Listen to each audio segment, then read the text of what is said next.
The first assassin didn't even make it past his drink. He barely muttered the words. Looks like he'd trip over his own boots. When the glass in his hand shattered midair, a hairline dart buried in the side of his neck, his eyes wide with confusion before he collapsed against the counter. The bartender didn't flinch.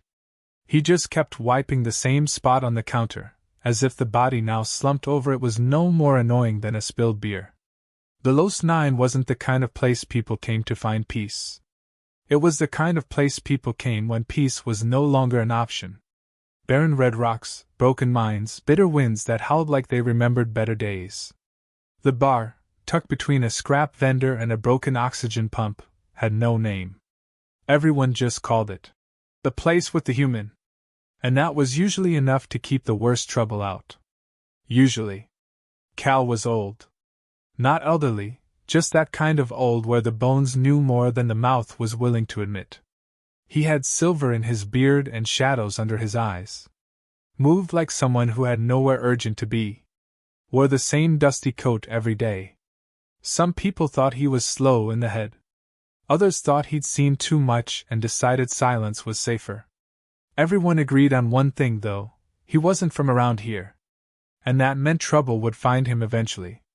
The other patrons froze when the two aliens walked in. Tall, chrome-plated armor with jagged decals like teeth, boots that hummed with each step, and weapons too clean for this sector. They didn't ask for drinks. They asked a single question. "Where's the human?" And they didn't whisper it. The silence that followed was so thick, even the bar's old ventilation unit gave up on buzzing for a moment. Cal didn't look up. He was slicing a lemon. Very slowly. Very precisely. The taller assassin leaned on the bar with a smirk. "You got ears, Grandpa?" the alien said. "We're looking for a human. Rumor says there's one here that needs collecting." Cal finally looked up. Just once. Just enough to meet the alien's eyes. Then he looked back down and said, "Lemon sourer than usual." The alien scoffed and turned to his partner. "We got ourselves a comedian." That's when the first one dropped. No flash. No sound. Just dead weight, a dart lodged in the crook of his neck. The second alien reached for his blaster, but it was gone, replaced with a handwritten note wedged in his holster. One word on it. No. Panic was an interesting look on armored soldiers. He turned, scanning the bar, but everyone had vanished. Chairs overturned. Drinks abandoned. The bartender still stood there, slicing lemon wedges. "You think this is funny?" the assassin growled. "We're licensed killers, not bounty scum. Do you know who we are?" Cal slid the cutting board aside and finally looked up. His eyes weren't angry. They weren't scared. They were just tired. Heavy. Like he'd already seen the end of this story and was bored waiting for everyone else to catch up. "Yeah," he said softly. "Dead men." The alien didn't even get his weapon halfway drawn before something above the bar clicked. A panel opened. A net fired out, electric and woven with disruptor lines. It wrapped around the assassin like a cocoon and slammed him into the wall hard enough to knock dust from the ceiling. Cal didn't even blink. Just walked over and picked up the assassin's fallen helmet. He held it for a moment, reading the small inscription under the emblem. Then he muttered, "You poor idiots got hired by the wrong people." He tossed the helmet on the bar and turned toward the door. Outside, the twin suns had dipped low enough to cast rust-colored light through the cracked skyline. Cal stood still for a moment, taking in the sight.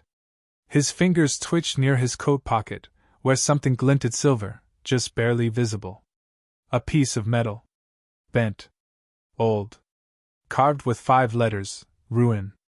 Back inside the bar, the unconscious assassin's wrist flashed red. A silent beacon lit up and pulsed once, then again. A signal.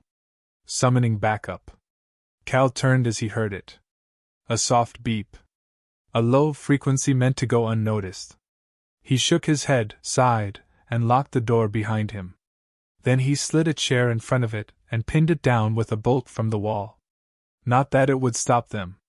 It was just tradition. He hated being interrupted during dinner. He walked to the back, where a pot of stew simmered on a half-working heating coil. Sat down, grabbed a spoon, and muttered, "They always come in pairs. But the third's the dangerous one." Half a galaxy away, on a mercenary flagship cloaked in orbit, a third assassin received the signal. It came with a data spike, audio, partial visual, and a short system log from the downed operatives. He watched it twice. Then again. Then leaned back slowly in his chair, his reptilian face hardening. He'd seen that man before. Not recently. Not publicly. But once, on a file that had cost him 3 million credits to view for 5 seconds. The file wasn't in any official archive. It wasn't even in the black markets. It was stored under a dead government protocol buried in Earth's long-deleted war server. The man had many aliases. None of them were traceable. But the last name that stuck was the one that came with the highest kill count and no known employer. Callan Vex. Codename Ruin. The assassin leaned forward and whispered to himself, "He's not just a man." Then he stood up, turned to his crew, and said, "We're changing the mission. This isn't a hunt. This is damage control." Back on the Los 9, Cal finished his stew, stood, and stretched like a man whose biggest concern was joint pain. He walked into the back room and opened a sealed crate that hissed as it depressurized. Inside wasn't armor. Not weapons. Just a notebook, a rusted medal, and a photo of 5 people, none of whom were alive anymore. He looked at the photo for a long time. "They always send more," he whispered to himself. "But they never send someone who's ready." The next knock on the door wasn't from a customer. And it didn't come alone. But Cal was already gone. His trail, like his past, vanished into the shadows before the new killers even stepped inside.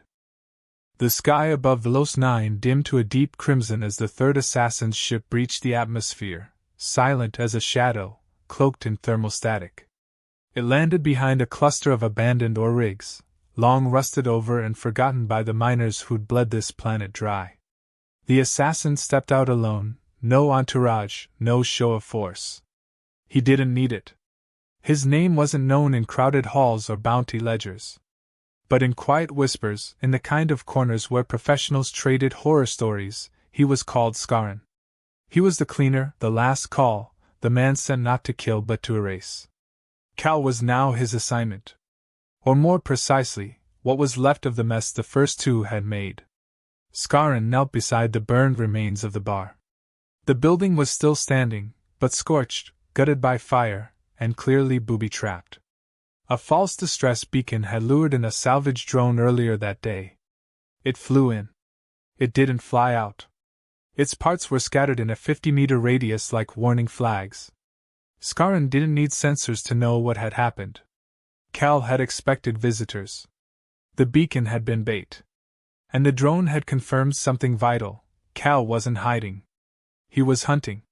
He stood up, brushing ash from his gloves, then scanned the immediate surroundings. No tracks. No residual heat trail. But there were scratches on the metal frame of the east wall, intentional, angled, coded. Not for decoration. A message. Burned in old Terran military glyphs. It read, "You took your time." Scarron didn't react. He simply adjusted his visor and started walking.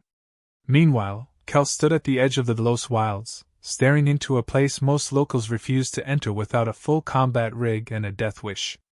Towering skeletal trees with metallic bark stretched upward like jagged ribs, each of them humming with dormant charge. The ground was soft with crushed mineral dust, gray and blue, and pulsed faintly beneath his boots. Old mining tech had once plundered these woods until it vanished one expedition after another. They called it cursed. Cal called it useful. He had lived in the wilds before. Not long, but long enough to rig the terrain like an extension of his nervous system. Pressure sensors buried under roots. Net traps laced with electric resin. Motion tags camouflaged in ancient fungal growth. Everything here had a purpose. And none of it was friendly. Cal moved with practiced steps, sliding through underbrush so silently that even the forest's native buzzbeetles didn't react. He paused at a low ridge, knelt, and flicked open a panel on a rock that looked natural to everyone else. Inside was a compact screen that showed heat signatures across a 6-mile radius. 3 dots blinked.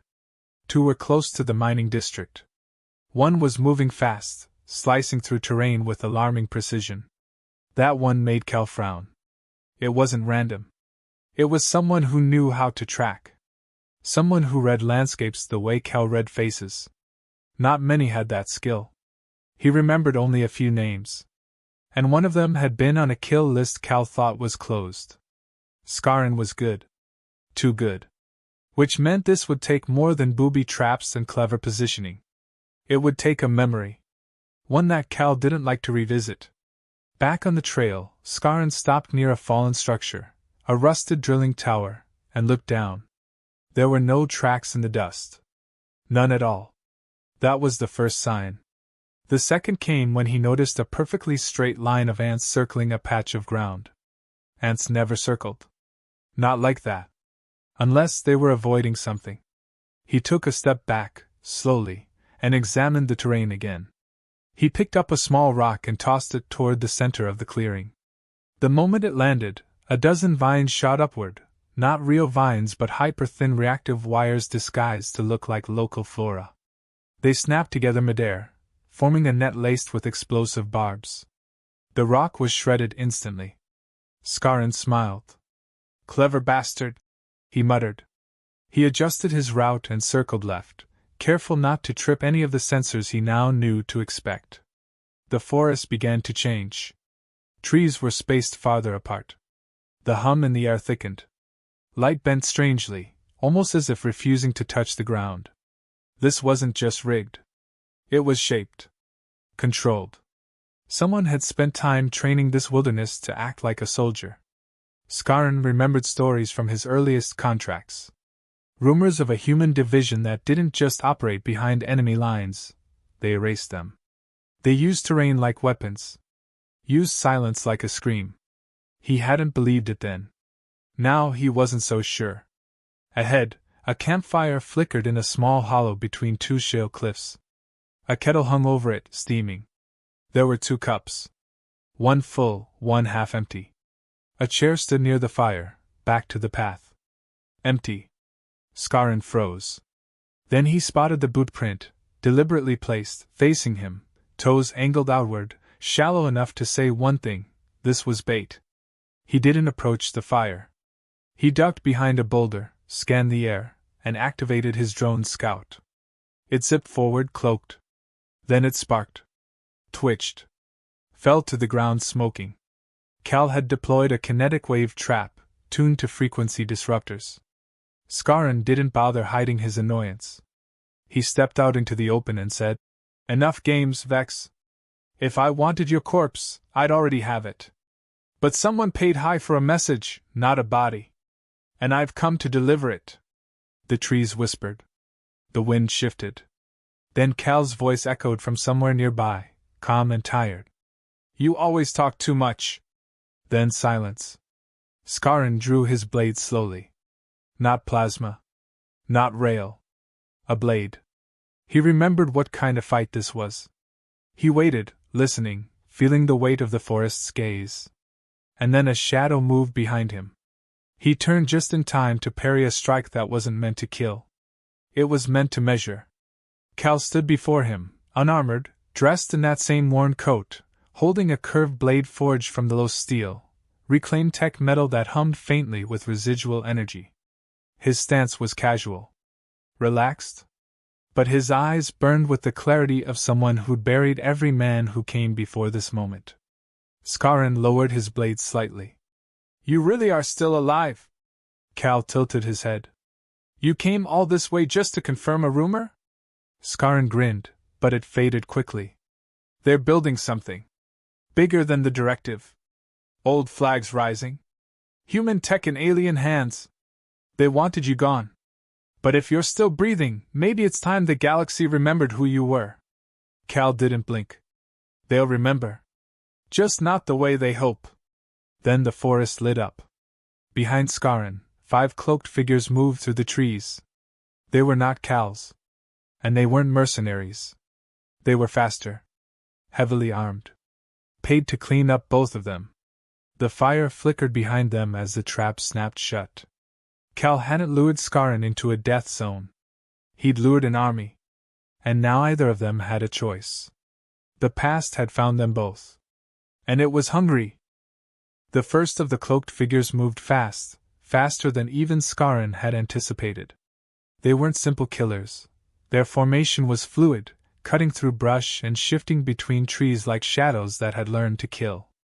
Each carried gear that hummed with hybrid tech, something between human engineering and alien precision. They didn't speak. They didn't hesitate. And worst of all, they weren't surprised to see Cal or Scarron. That meant this wasn't an accident. It was a setup, one with more layers than either man liked to see. Scarron ducked behind a tree as plasma fire ripped past his shoulder. He rolled into a crouch and returned fire with a quick wrist-mounted bolt, clipping one of the attackers in the leg. The figure stumbled but didn't fall. Instead, it deployed a shockwave pulse from its chest and kept coming.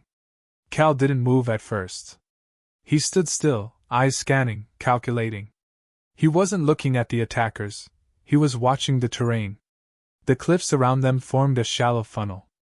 The forest had thinner tree cover here, almost like it had been cleared centuries ago, and the rocks were uneven. Traps wouldn't work here. But timing might. Cal let out a short breath and sprinted toward the far end of the funnel. Two attackers followed, separating from the group like trained predators. That was exactly what he needed. He didn't need to kill them. Not yet. He just needed them to step on the right line. One did. The ground gave a dull crack, like bone under pressure, and then a massive rock slide thundered from above. Dust and debris filled the clearing. A second attacker jumped clear just in time, but the first was buried, gear crushed under tons of shifting rubble. The dust cloud gave Cal cover, and he vanished into it. Scarron wasn't as lucky. He found himself cornered by two of the remaining figures. They moved like synchronized blades, one feinting, the other slicing. He blocked one, twisted away from the other, but the second got close enough to land a strike. His side armor flared and cracked. He stumbled back and launched a flash mine, blinding them just long enough to retreat. He met Cal near the old mineral ridge, bleeding from his side. Cal handed him a patch strip without a word and knelt to adjust a field emitter buried in the dirt. When he activated it, the air around them shimmered. Not a shield. A mirage field. It bent light, sound, even heat, disguising their presence entirely. Scarron applied the patch, teeth gritted. Then he looked at Cal and asked what had been gnawing at him since the fight started. Who were they? Cal didn't look up. He was rewiring the emitter for mobile function, eyes fixed, fingers fast. He replied calmly, like he was reading a grocery list. They were black contracts. Not from any one government or guild. Not even corporate. These were the kind of operators that didn't have names. Only results. Scarron realized what it meant. Someone wasn't just cleaning up a leak. Someone was erasing an entire record. That included Cal. And it included him. Cal finished rewiring and stood. He didn't say it, but Scarron understood the implication. Neither of them was supposed to survive this. They moved fast after that, ducking into a series of old caves carved out by ore miners long before the planet went dead. The air was thin. Damp. Electric from residual tech. Cal knew the layout. He'd used it once before, long ago, when he was still on contract. The walls held secrets in their decay, caches, escape routes, even a dormant power grid tied to an underground generator. They stopped only when they reached a dead end. Not a trap. A vault door. Cal pressed his palm to the scanner. Nothing happened. He hesitated, then cut his thumb and let the blood drip onto the panel. It blinked green and opened. Inside was a small chamber filled with dust-covered crates, weapons, rations, data cores. But none of it was what Cal came for. He walked past it all and reached into a wall recess. Pulled out a small sphere, silver and gold, etched with the emblem of a now extinct human intelligence branch. Scarron asked what it was. Cal didn't answer. He just activated it. A hologram appeared, showing files. Scarron leaned closer, and what he saw made his stomach clench. There were maps, target lists, schematics, project names, words like genetic trigger events, tactical asset recycling, deep culture manipulation. But at the center of it all was one name repeated again and again. Ruin. The files weren't about Cal. They were about a program. A contingency. Cal hadn't just been a top-level agent. He had been the insurance policy. The last weapon humanity designed to make sure it couldn't be conquered. A man built not just for combat, but for psychological warfare, ecosystem manipulation, political destabilization. Everything he touched was meant to break the balance of power, quietly, efficiently, without ever being traced. Scarron didn't speak. He didn't need to. The implications were enormous. Someone had uncovered this legacy, seen what Cal represented, and decided he had to vanish. Not be killed. Be forgotten. Cal closed the file and pocketed the device. He didn't seem emotional. Just resolved. Like he'd always known this day would come. He looked at Scarron and said, "They're not afraid of me. They're afraid of what I might remind people of. That one human, trained properly, can still unmake their plans." The silence between them was heavy. Not with fear. With purpose. They weren't just targets now. They were proof. And that made them dangerous. Footsteps echoed down the cave. Slow. Measured. Deliberate. The last attacker had tracked them. Alone. Cal held up a hand, signaling not to fire. This one was different. Not moving like a killer. More like a messenger. The figure stepped into the light. Their mask dissolved. Human. Young. Eyes sharp. Voice calm. She said her name was Mara. Said she trained in orbit under the Shadow program. Said she came not to kill, but to deliver something. She handed Cal a chip. It contained an address. A time. A list of names. All people who had ordered the termination protocol. Then she said one more thing. They think they control history. But they forgot who writes the footnotes. Then she vanished, slipping into the shadows like smoke in the wind. Cal stared at the chip, then looked back at the vault one last time. He didn't take the weapons. He didn't need them. He just nodded once and started walking. Scarron followed. The hunt wasn't over. It had only just begun. The rain began just as they reached the edge of the old landing strip, soft and thin at first, then steady and cold. It didn't pour, didn't crash from the sky like storms on other planets. Here, it fell quietly, as if the world itself were trying not to wake something. Cal walked slowly, his boots soaking into the cracked soil with each step. Scarron moved beside him in silence, one hand resting near his sidearm but not drawing. They both knew it wouldn't help now. What lay ahead couldn't be solved with weapons. What lay ahead needed memory, resolve, and a kind of cold patience both men had spent years cultivating like a poison. The address Mara had given them wasn't a city, not even a village. It was coordinates embedded into a massive crater, the remains of an orbital strike site from a forgotten war. There was no structure left, no roads, no signs of habitation. Just scorched stone, rusted debris, and the faint hum of buried tech systems that had refused to die along with their creators. But buried deep beneath the center of that crater was a bunker. It wasn't marked on any galactic records. It didn't broadcast signals. It had no doors, at least not above ground. But Cal remembered it. He had been here once before, 30 years ago, long before anyone on the Los 9 knew his name.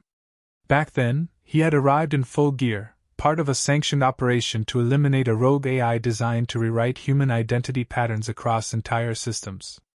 The AI never fired a weapon. It simply turned memories into illusions. Made soldiers forget why they were fighting. Made them forget they were human at all. Cal had survived only by shutting down his own emotional core for 72 hours, becoming less man and more machine until the job was done. When he left the crater, he told no one what else he had seen inside. Now, he was going back. And this time, not to shut anything down. This time, to switch something on. Scarron knelt and brushed aside debris with gloved hands. Beneath the ash and rock, a circle of dull metal gleamed. He tapped a sequence against it. Nothing happened. He looked to Cal. Cal stepped forward, reached into his coat, and pulled out a small device no larger than a coin. It wasn't powered by electricity. It pulsed with old DNA encryption, something that couldn't be forged or replicated. He pressed it into the panel. A click echoed, followed by a hiss, then a low mechanical groan as the earth split beneath them and revealed a spiraling staircase descending into darkness. They entered without a word. As the doors closed above them, the silence deepened, growing so thick it felt alive. The walls were smooth, seamless, covered in a coating of matte black that absorbed sound. Each step echoed just enough to remind them they were not alone down here. The bunker still breathed. Lights flickered on automatically as they reached the lower levels. Not overhead bulbs, but thin lines embedded in the floor and walls, casting a dull amber glow that stretched endlessly in every direction. The corridor they entered was not built for beauty or comfort. It was built to endure. Every corner, every angle, every surface had been reinforced for centuries of survival. The air was clean. Too clean. It didn't smell like metal or decay. It smelled like nothing at all. At the center of the bunker stood a single room. Not large, not grand. Just a steel cube with a door that had no handle. Instead, it responded to voice. Cal stopped in front of it and said one word. Ruin. The door opened instantly. Inside was a console. Old. Analog. No holograms. No AI voice assistants. Just buttons, switches, and a monitor that blinked with static until it recognized his face. Then it cleared, revealing a row of files. Each file bore a code name. Some were crossed out. Others were marked with red. At the bottom of the list was a final folder. Untouched. Locked. Labeled only with 5 letters. Omega. Scarron stayed back, watching. He understood what this was now. This wasn't just a bunker. It was a vault. A last line of defense. A place where old warriors buried the tools they were never supposed to use again. But Cal hadn't come here to hide the past. He came to awaken it. He opened the Omega file. The screen didn't show words. It showed faces. Dozens. Then hundreds. People who had once been part of the same directive. Soldiers, scientists, planners, handlers. All of them presumed dead, disappeared, or untraceable. Except they weren't. They were in stasis. Hidden across colonies, buried in time-locked cryo chambers, waiting for the signal. A message appeared on the screen. It wasn't typed. It was handwritten, scanned from an old paper Cal had signed decades ago. If you're reading this, then the stars have forgotten what blood costs. He stared at it for a long time. Then he pressed a button marked simply with a red triangle. A launch code. Not for missiles. Not for warheads. For memory. The system would begin waking the sleepers. One by one. Quietly. Without fanfare. Without anyone knowing until it was far too late. Scarron stepped closer. He wasn't smiling. He wasn't afraid. He was just watching. Then he asked the one question that mattered most. Why now? Cal didn't turn around. He kept his eyes on the screen and said, because they thought they could rewrite the galaxy without consequence. Because they started erasing people like me. Because they got lazy. Because the wrong kind of peace makes people forget what kept them free. He shut the system down. Not permanently. Just enough to leave it breathing. Like a coiled beast. Then he turned and walked out, Scarron behind him, both of them moving faster now. They had seen what they needed to. There was no speech. No dramatics. No final words. Just motion. Back on the surface, the rain had stopped. But the wind had shifted. It carried a new scent now. Oil. Burned ozone. Gunpowder. A ship was waiting. Not one they recognized. Sleek. Black. Silent. Aboard it stood 3 people. Human. No insignia. No armor. Just plain clothes. Their eyes locked on Cal the moment he appeared over the ridge. One of them stepped forward and handed him a comlink. The voice on the other end was gravel and rust. A voice Cal hadn't heard in years. You really woke them. Cal answered without pause. You should have known I would. Then the voice laughed. Not with joy. With understanding. With resolve. Then let's finish what they started. The link went dead. The ship ramp lowered. Cal stepped aboard. Scarron followed. And somewhere far off in a system thought lost, a chamber lit up. A figure inside opened her eyes. She didn't ask where she was. She just asked what needed to be destroyed. The ship moved through the dark like it was part of it, a silent arrow slicing across the empty lanes between forgotten sectors. Cal sat near one of the narrow viewing ports, arms crossed, eyes distant. He wasn't watching stars. He was listening to them. Every flicker out there was a reminder of a name, a mission, a place that had burned because someone got too greedy or too confident. Scarron leaned back against the crate across from him, one boot resting on a reinforced storage lock. He hadn't asked where they were headed. Not because he didn't care, but because he already knew it wouldn't matter. Wherever they were going, it wouldn't be friendly. The kind of people who needed to be reminded why the name Ruin was once whispered in fear didn't hide in cozy places. The three operatives on board spoke little. One was a tall man with cybernetic legs and a cold, analytical voice. One was a woman with a healed plasma scar across her jaw who never blinked long enough to look tired. The third, the youngest, moved like someone born in zero gravity. Efficient. Controlled. None of them asked Cal for instructions. They just waited. Because they already knew who he was. Not from stories. From history. The kind that never got written down. The ship dropped out of light jump near a broken moon, its surface torn and cratered, scarred from a war no one remembered. Beneath it, nestled in orbit near an asteroid belt, was a structure that looked like a scrapyard. Hundreds of vessels locked together, rusted and humming, forming a crude satellite network. That wasn't the target. The real structure floated in the center, shielded by rotating debris. It was small, no more than a few decks, built like a science vessel but lacking any known registry. It was new, which made it dangerous. Cal stood and walked toward the ramp before the ship had even fully stabilized. Scarron followed, checking his gear one last time. No sniper rifles, no drones, no large explosives. This was going to be handled quietly. Personally. The kind of operation that got done face to face or didn't get done at all. The station's perimeter didn't resist. No defense systems activated. No alarms sounded. It welcomed them like an open door. That was the first warning. The second came when they passed the main docking corridor and found the halls spotless. Not just clean, but polished. No dust. No debris. No signs of struggle. Like it had been prepared for their arrival. Cal motioned to the left, and the team split silently. He and Scarron moved forward, weapons sheathed, steps quiet. Every wall was white steel, every corner smooth. It felt wrong. Too symmetrical. Too balanced. As if built to hide imbalance. At the core of the station, they found a room with no windows, no consoles, no chairs. Just a circular chamber with a single light above. And in the center, a man. Unarmed. Smiling. His face was familiar, not from memory but from the kind of classified files even governments feared to keep. He was one of the architects. Not of cities. Not of peace treaties. Of erasures. The ones who had decided who lived and who vanished.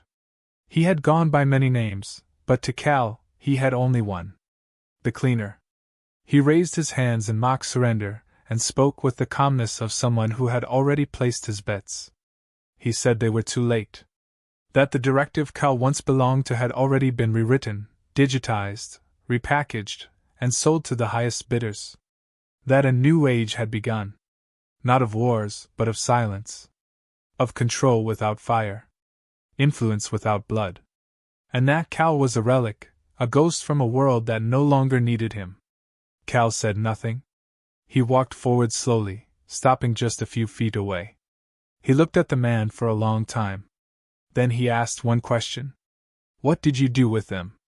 The cleaner blinked, just once. Then smiled wider. Said that they were still alive. Some of them, anyway. The ones that could be used. The others were repurposed. Their memories drained. Their tactics extracted and sold as predictive algorithms to foreign navies. Their identities fed to training simulations so that synthetic soldiers could fight like the best without ever needing to think. Cal took another step. He didn't raise his voice. He didn't move to strike. He just said the words that had ended empires before. That was your final mistake. The light above flickered once. Then twice. A signal. The rest of the team moved instantly. Systems across the station went dark. The auxiliary power grid flickered as explosives, planted silently during the infiltration, detonated across the comms and data cores. Not enough to destroy the station. Just enough to erase it.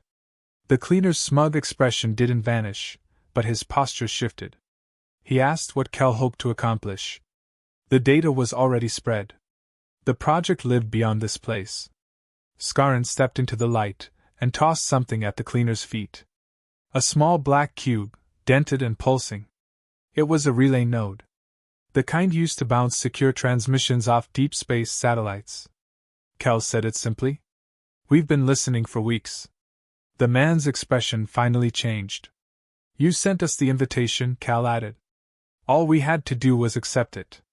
As the shock spread across the cleaner's face, the lights went dead. Backup systems failed. Doors locked down. Not from inside the station, but from orbit. The ship above had linked into the network, and used the cleaner's own failsafes to trap him in. You can't kill me, the cleaner spat. Cal nodded slowly. I don't need to. I just need you remembered. He turned and left without looking back. The others followed. The cleaner screamed once, not in fear, but in rage. Not because of death, but because of exposure. Because Cal wasn't burying him. He was making sure the galaxy saw exactly who he was. Every file scrubbed. Every order signed. Every life erased. Broadcasted. Back aboard the ship, the crew didn't cheer. They didn't speak. They simply set course for the next coordinates. Another name. Another architect. Another silence waiting to be shattered. Skarin sat down, wiping his blade clean, and said nothing. Cal returned to the viewing port. The stars hadn't changed. They never did. But now there was motion. Ripples. Places stirring. Old call signs blinking to life. Not loud. Not public. Just a whisper. But whispers spread. In a distant cryovault, a woman opened her eyes. In a forgotten sector, a signal echoed across derelict satellites. In the ruins of a once powerful military base, footsteps stirred. Not soldiers. Not machines. Just people who remembered the price of forgetting. Cal didn't smile. He didn't speak. He just watched the dark and waited. Because this wasn't a comeback. This was the reckoning.